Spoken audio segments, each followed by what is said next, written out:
Salam sejahtera seluruh warga Malaysia. Berita hari ini daripada Sinar Harian.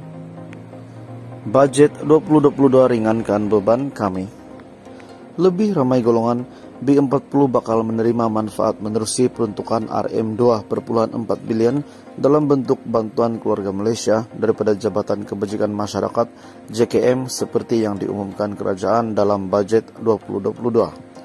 Peruntukan itu bakal memanfaatkan lebih 440,000 isi rumah selepas syarat kelayakan kebajikan dinaikkan kepada para garis kemiskinan PGK makanan 2019 yaitu RM1.169 berbanding RM980 para garis kemiskinan 2016 yang sebelum ini.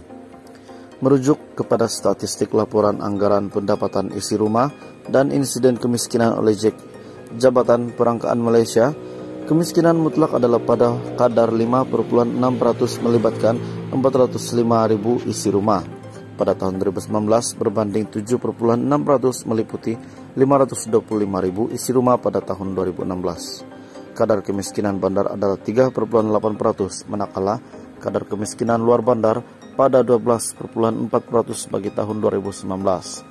Selain bantuan kebajikan, kerajaan turut memperuntuk sejumlah RM400 juta kepada pelajar B40 menerusi rancangan makanan tambahan ataupun RMT.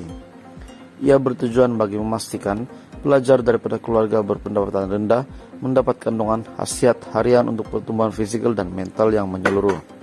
Pada 20 Januari tahun lalu, seramai 4.000 pelajar melibatkan 100 sebuah sekolah di seluruh negara terpilih sebagai peserta program penambah baikan RMT. Rata-rata golongan B40 yang pernah menerima bantuan sara hidup BSH dan bantuan khas COVID-19 BKC menyifatkan bantuan tunai yang diterima sebelum ini meringankan beban yang ditanggung.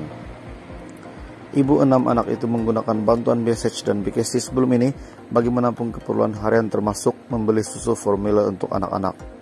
Saya juga menggunakan uang BSH dan BKC untuk membeli telepon terpakai sebagai persediaan pengajaran dan pembelajaran di rumah ataupun PDPR. Dalam pada itu, menerusi bantuan BPR dan BKC, ia secara tidak langsung dapat mengurangkan beban saya untuk menampung keperluan dua anak, yaitu Mangai Karasi, Tia Garaja 13 tahun dan Darshini yang berumur 15 tahun yang masih bersekolah. Kedua-dua anak saya juga pernah mendapat bantuan RMT. Ini sedikit sebanyak membantu meringankan pemberian uang belanja sekolah.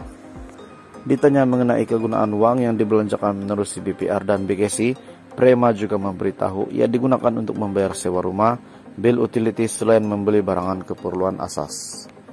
Dalam pada itu, infografik bantuan keluarga Malaysia RM8,2 bilion, bantuan kebajikan JKM RM2,4 bilion, manfaat lebih 400 kepada 440,000 isi rumah, dan kumpulan sasar adalah bantuan kanak-kanak, bantuan warga emas, bantuan OKU, tidak bekerja, dan bantuan persekutuan.